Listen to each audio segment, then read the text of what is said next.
দেখিলি নহয় তই এনেই মিছাতে ভয় কৰি আছিলি কি কৈছিলি মোৰ বুলি ভয় লাগিছে মই নহলে ইয়াৰ পৰা গুচি যাওঁ তহঁতে মোক ৰিজাল্টটো কৈ দিবি নিজৰ ওপৰত অলপ বিশ্বাস নাই নেকি তই সদায় যদি বেলেগতকৈ কম বুলি ভাবি থাক নিজকে আগবাঢ়ি যাবি কেনেকৈ আজি যদি তই মানে এই কম্পিটিশ্যনটোত পাৰ্টিচিপেট নকৰা হ'লে তই তোৰ ওপৰত মানে কেনেকৈ বিশ্বাস হ'ল হয় যে তইও বেলেগৰ নিচিনা ভাল ডিজাইন কৰিব পাৰ বুলি এতিয়াৰ পৰা তেনেকুৱা নকৰিবি বুজিলি নহয় পিছে ভাল লাগিল তই যে উইনাৰ হলি কংগ্ৰেচুলেশ্যন জুলি আৰু মইনো কি জানো আজি মই উইনাৰ হ'ম বুলিতো একেবাৰে মই ভবা নাছিলোঁ মই চবতকৈ নতুন আছিলোঁ ইয়াত যিমানবোৰ ডিজাইনাৰ আহিছিলে সকলো মোতকৈ বহুত বেছি এক্সপিৰিয়েঞ্চ থকা তেওঁলোকে বহুত আগৰ পৰাই এইবোৰ কাম কৰি আছে আৰু মই নতুন বুলি ক'বলৈ মইহে ইয়াত আছিলোঁ তেতিয়াহ'লে মই কেনেকৈনো মানে মানি ল'ম যে মই তেওঁলোকতকৈও ভাল ডিজাইন কৰিব পাৰিম বুলি কিন্তু আজি ইয়াত মই পাৰ্টিচিপেট কৰিলোঁ আৰু উইনাৰো হ'লোঁ সেইকাৰণে এতিয়া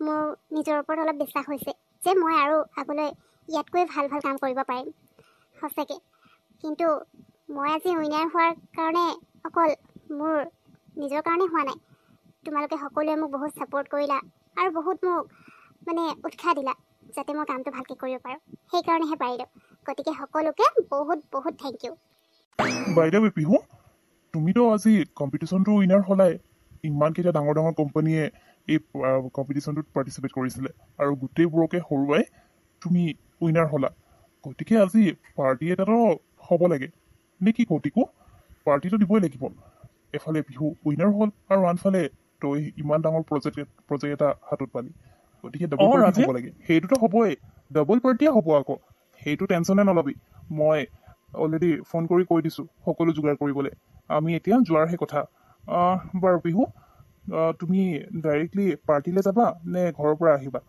মই একচুৱেলি সকলোকে কৈয়ে দিছোঁ আৰু পাৰ্টিটো আজিয়ে হ'ব লাগিব কাৰণ ইমান ডাঙৰ কম্পিটিশ্যন এটাত তুমি উইনাৰ হ'লা আৰু তোমাৰ কাৰণে আমাৰ কোম্পানীটোৱে এটা ইমান ডাঙৰ প্ৰজেক্ট পাইছে গতিকে পাৰ্টিটো সকলোৱে বিচাৰিব সেইকাৰণে মই আজিয়ে সকলো এৰেঞ্জ কৰি দিলোঁ অঁ তুমি আজিয়ে পাৰ্টিৰ কাৰণে কৈ দিলা নেকি ঠিক আছে হ'ব একো নাই প্ৰব্লেমটো নাই কিন্তু এনেকৈয়ে নাযাওঁ আৰু পাৰ্টিলৈ ভাগৰো লাগিছে নহয় ঘৰলৈ গৈ পিনে ভালকৈ ফ্ৰেছ হৈ মেলি আজি মই ইমান ডাঙৰ কম্পিটিশ্যনৰ উইনাৰ হৈছোঁ গতিকে অকণমান ভালকৈ সাজি কাচি আহিব লাগিব নহয় সেইকাৰণে এবাৰ ঘৰলৈ যাব লাগিব মই ঘৰলৈ গৈ ফ্ৰেছ হৈ লওঁ তাৰপিছত ৰেডি হৈ মেলি ধুনীয়াকৈ আহিম জুলি তই কি কৰিবি তই মই ডাইৰেক্ট নাযাওঁ দেই এনেও ইয়াত অহা বহুত টাইম হৈ গ'ল ন এই গৰমখনত আৰু একেবোৰ ড্ৰেছ পিন্ধি আকৌ পাৰ্টিলৈ যাবলৈ হ'লে ভাল নালাগিব কিবা ফ্ৰেছ হৈ মেলি আহি গ'লেহে ভাল লাগিব নহ'লে এতিয়া এনেকৈ পাৰ্টিলৈ গ'লে একেবাৰে মন চন বেয়া লাগি থাকিব পাৰ্টিত মনেই নবহিব সেইকাৰণে আমি ঘৰলৈ যোৱাই ভাল হ'ব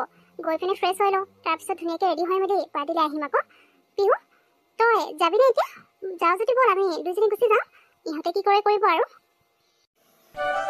জুলি আজি মই সঁচাকৈ বহুত হেপী আছোঁ দেই মই ভাবি আছিলোঁ পাৰ্টি এৰেঞ্জমেণ্ট কৰিম বুলি মোৰ কিবা হেল্প লাগিব নেকি যেতিয়া প্ৰথম যদি কিবা হেল্প লাগে মোক কৈ দিছোঁ মই কৰি দিম নাই তোমাৰ হেল্পৰ প্ৰয়োজন নাই তুমি এতিয়া ফ্ৰী আছা গতিকে তোমাৰ যদি বেলেগ কিবা কাম কৰিব লগা আছে তুমি যাব পাৰা পাৰ্টি এৰেঞ্জমেণ্ট মই সকলো কৰি লৈছোঁ অলৰেডি এতিয়ালৈকে হয়তো হৈও গ'ল গতিকে তোমাৰ বেলেগ একো কাম নাই তুমি যাব পাৰা ছাৰে আজিলৈকে মোৰ লগত কেতিয়াও এনেকৈ বিহেভ কৰা নাই সদায়তো কিবা পাৰ্টি এৰেঞ্জমেণ্ট কৰিবলৈ হওক বা বেলেগ কিবাই হওক সদায় মোক কৈ ছাৰে সকলোবোৰ মই মেনেজ কৰোঁ কিন্তু আজি ছাৰে নিজে কৰিলে আৰু এতিয়া মোক এনেকৈ ক'লে যে এইবোৰ চব সেই পিহু ছোৱালীজনীৰ কাৰণে হৈছে তাই যেতিয়াৰ পৰা আহিছে আমাৰ অফিচত তেতিয়াৰ পৰা ছাৰে মোৰ লগত ভাল বিহেভেই কৰা নাই এইজনী কিবা এটা কৰিব লাগিব তাইনো হয় কোন ছাৰে তাইক ইমান ইম্পৰ্টেঞ্চ দি থাকে যে ছাৰৰ কাৰণে তাই বহুত ইম্পৰ্টেণ্ট নিচিনা লাগিছে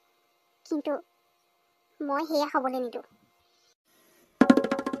হেল্ল' সকলো আহিলে নহয় ৱেলকাম দেই সকলোকে আৰু আজি পাৰ্টিটো কি কাৰণে ৰাখিছোঁ হয়তো সকলোৱে গম পাইছেই তথাপিও মই কৈ দিওঁ আজি মানে এই দিনটো আমাৰ কাৰণে এটা বহুত স্পেচিয়েল দিন হয় সকলোৱে গম পাইছে যে এটা ফেশ্বন ডিজাইনিং ড্ৰেছৰ কম্পিটিশ্যন হৈছিল আৰু আমাৰ কোম্পানীও তাত ভাগ লৈছিলে আৰু আমাৰ সেই কম্পিটিশ্যনটোৰ ডিজাইনাৰ আছিল পিহু এয়া আৰু পিহু এই কম্পিটিশ্যনটোত উইনাৰ হৈছে আৰু পিহু এই কম্পিটিশ্যনটোত উইনাৰ হোৱাৰ কাৰণে আমাৰ কোম্পানীয়ে এটা বহুত ডাঙৰ প্ৰজেক্ট হাতত পাইছোঁ এতিয়া সেইটোত আমি সকলোৱে মিলি ভালকৈ কাম কৰিব লাগিব সেইকাৰণে আজি এই দিনটো আমাৰ কাৰণে বহুত স্পেচিয়েল এইটো বহুত ডাঙৰ প্ৰজেক্ট আকৌ আমি ভাবিছিলোঁ এই প্ৰজেক্টটো নাপামেই নেকি Pihu congratulations and thank you so' much. তুমি মানে এই প্ৰজেক্টটো পোৱাত আমাক বহুত সহায় কৰিলা। কিন্তু প্ৰথমতে যেতিয়া ছাৰে তোমাৰ কথা কৈছিলে ডিজাইনাৰ হিচাপে তুমি এই কম্পিটিশ্যনটোত ভাগ লৈছা বুলি, তেতিয়া আমি সকলোৱে ভাবিছিলোঁ তোমাক লোৱাতকৈ বেলেগ এক্সপিৰিয়েঞ্চ থকা কাৰোবাক ল'লে হয়তো আমি এই কম্পিটিশ্যনটো উইনাৰ হ'ব পাৰিলোঁ হয়, তেনেকৈ ভাবিছিলোঁ। তাৰ কাৰণে চৰি, কিন্তু আমি যি ভাবিছিলোঁ তাৰ ওলোটাটোহে তুমি কৰি দেখুৱালা। আৰু সঁচাকৈ তুমি কৰিব পাৰিছা আৰু আগুৱাই যোৱা। Thank you so' much again, congratulations. এয়া লোৱা, তোমাৰ কাৰণে আনিছোঁ। Thank you so' much. আৰু হ'ব দিয়ক, কোনো কথা নাই, এইটো ভবাটো স্বাভাৱিক কথা, কাৰণ মোৰ এই ডিজাইনিঙৰ ক্ষেত্ৰত এক্সপিৰিয়েঞ্চ বুলিবলৈ একেবাৰে জিৰ'। মই নতুনকৈ এইবোৰ কৰিবলৈ আৰম্ভ কৰিছোঁ। আৰু বাকী কোম্পানীকেইটাৰ যিসকল ডিজাইনাৰ আছিলে তেওঁলোক বহুত এক্সপিৰিয়েঞ্চ থকা আছিল। সেইকাৰণে মোৰ নিজৰ ওপৰতো বিশ্বাস নাছিলে যে মই এই কম্পিটিশ্যনটো উইনাৰ হ'ব পাৰিম। কিন্তু টিকু আৰু মোৰ ফ্ৰেণ্ড জুলি, ৰাজীৱ সকলোৱে মোক বহুত ছাপোৰ্ট কৰিলে আৰু উৎসাহ দিলে যে মই এই কামটো কৰিব পাৰিম। আৰু এইটোও ক'লে যে উইনাৰ নহ'লেও মই যাতে এই কামটো পূৰা মনৰ পৰা ভালকৈ কৰোঁ, ৰিজাল্ট লাগিলে যিয়ে হওক। আৰু সেইমতে কৰিলোঁ। ঠিক আছে ঠিক আছে, বুলি ময়ো আশা কৰা এতিয়া নাছিলোঁ। এইবোৰ কথা আমি বাদ দিয়াটো ভাল হ'ব নেকি? যি মানে হ'বলগীয়া আছে সেয়া হৈ গ'ল। এতিয়া বৰ্তমান যি হৈ আছে সেইটো কথা ভাবিব লাগে। প্ৰজেক্টটো আমাৰ হাতত আহি গ'ল, গতিকে আমাৰ হাতত প্ৰজেক্টটো আহিলে যেতিয়া হাতৰ পৰা কোনো কাঢ়ি লৈ যাব নোৱাৰে। এতিয়া আজি সকলোৱে ভালকৈ পাৰ্টি কৰি লওঁ, কাইলৈৰ পৰা কিন্তু কামৰ প্ৰেছাৰ বহুত বাঢ়িব। কাৰণ ইমান ডাঙৰ প্ৰজেক্ট এটা পাইছোঁ যেতিয়া কামতো তেনেকৈ কৰিব লাগিব, তেতিয়াহে আৰু এনেকৈ ডাঙৰ ডাঙৰ প্ৰজেক্ট পাবলৈ আমি মানে হেৰি কৰিব পাৰিম। গতিকে এতিয়া কেক কাটিং কৰিব লাগে। পিহু ব'লা কেক কাটিং কৰা। সেই পিহু ডাঙৰ পিচ এটা কিন্তু মোক দিবা দেই। মই কিন্তু কেক লাভাৰ হয়, কেক খাই বহুত বেছি ভাল পাওঁ। গতিকে ইয়াৰ একদম ডাঙৰ পিচ এটা মোৰ কাৰণে উলিয়াই দিবা, বাকী তোমালোকে খাই ল'বা। ঠিক আছে ঠিক আছে, মই বাৰু কেক ইমানো নাখাওঁ, জাষ্ট কাটিং কৰিছোঁ। তাৰপিছত কাৰ কিমান খাবলৈ মন গৈছে নিজে লৈ ল'লে হৈ গ'ল। মই কাকো দি থাকিবলৈ নোৱাৰোঁ আকৌ। আজি পাৰ্টিৰ কাৰণে থেংক ইউ ছ' মাছ দেই, বহুত ধুনীয়া পাৰ্টি আছিলে আকৌ, ভাল লাগিলে। আৰু পিহু তইতো টিকুৰ লগতে যাবি চাগে ঘৰলৈ ন? মই তেতিয়াহ'লে গৈ থাকোঁ, বেছি দেৰি নকৰোঁ। এনেও মায়ে সোনকালে আহিবলৈ কৈ পঠিয়াইছে, নহ'লে আকৌ চিন্তা কৰি থাকিব। আৰু টিকু তুমিও পিহু সোনকালে ঘৰলৈ পঠিয়াই দিবা দেই, নহ'লে আকৌ তাইৰো টেনশ্যন ল'ব নহয় মাকে। এতিয়া আমি গৈ থাকোঁ। অ'কে অ'কে জুলি, মই এনেও বেছি দেৰি নকৰোঁ, এতিয়া ঘৰলৈকে যাব লাগিব। তই গৈ থাক তেতিয়াহ'লে। ৰাজীৱ জুলি ঘৰলৈকে থৈ আহিবা দেই। বাৰু জুলি, ঘৰৰ পৰাই তই মোক কল এটা কৰি দিবি। ময়ো এতিয়া ঘৰলৈ যাম, বেছি দেৰি নকৰোঁ এতিয়া। কাইলৈ আকৌ লগ পাম দেই।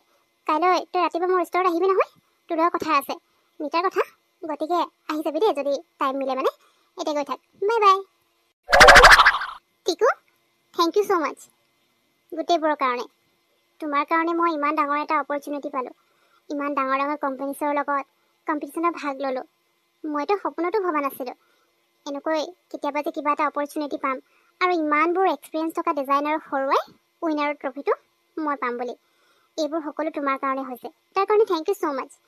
সঁচাই তুমি মোক উৎসাহ নিদিলে মানে হয়তো মই ইমানখিনি কৰিব নোৱাৰিলোঁ হয়। গতিকে আজি যি ছাকচেছ পাইছোঁ আমি, সেয়া মোৰ কাৰণে নহয়, আমি সকলোৱে কষ্ট সমানে কৰিছোঁ।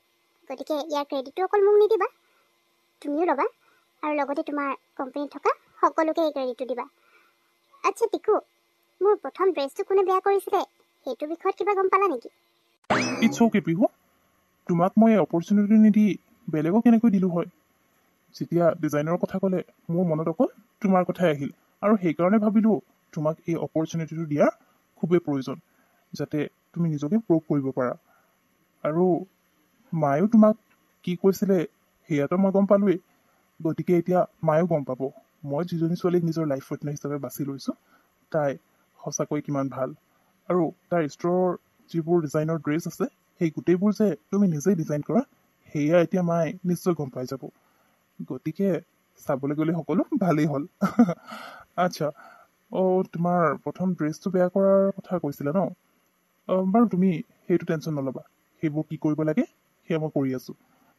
ইতিমধ্যে মই গমো পাইছোঁ কোনে সেই কামটো কৰিছে, কিন্তু এতিয়াই মই ক'ব বিচৰা নাই, কনফাৰ্ম হৈ লওঁ তাৰপিছত তোমাক ক'ম মই।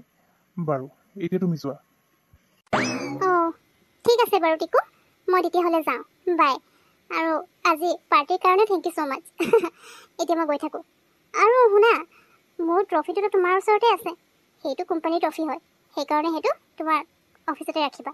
কিন্তু তাৰ আগতে সেই ট্ৰফিটো তোমাৰ মাক দেখুৱাবা, সেই ট্ৰফিটো যে মই জিকিছোঁ বুলি। কাৰণ তোমাৰ মায়ে মোৰ ষ্টৰত আহি ইমান ইনচাল্ট কৰি থৈ গ'ল, মোক লোকৰ ডিজাইন চুৰ কৰিছোঁ বুলি কৈ থৈ গ'ল। সেইকাৰণে মোৰ বহুত বেয়া লাগিছিলে। গতিকে তোমাৰ মাক এতিয়া এই ট্ৰফিটো দেখাই কৈ দিবা যে মোৰ ষ্টৰৰ যিমান ড্ৰেছ আছে গোটেইবোৰ মই নিজে ডিজাইন কৰা হয়, কাৰো পৰা চুৰ কৰি অনা নাই। আৰু এতিয়া তাৰ প্ৰুফ হিচাপে এই কম্পিটিশ্যনটোত মই নিজে ডিজাইন কৰা ড্ৰেছ দি উইনাৰো হ'লো। ঠিক আছে পিহু, কৈ দিবা মই তোমাৰ মাক সকলোখিনি কৈ দিম। মোক এতিয়া এনেকৈ যাওঁ দেই, ইনচাল্ট নকৰে। তুমিও যোৱা। বাই, গুড নাইট, কাইলৈ আকৌ লগ পাম।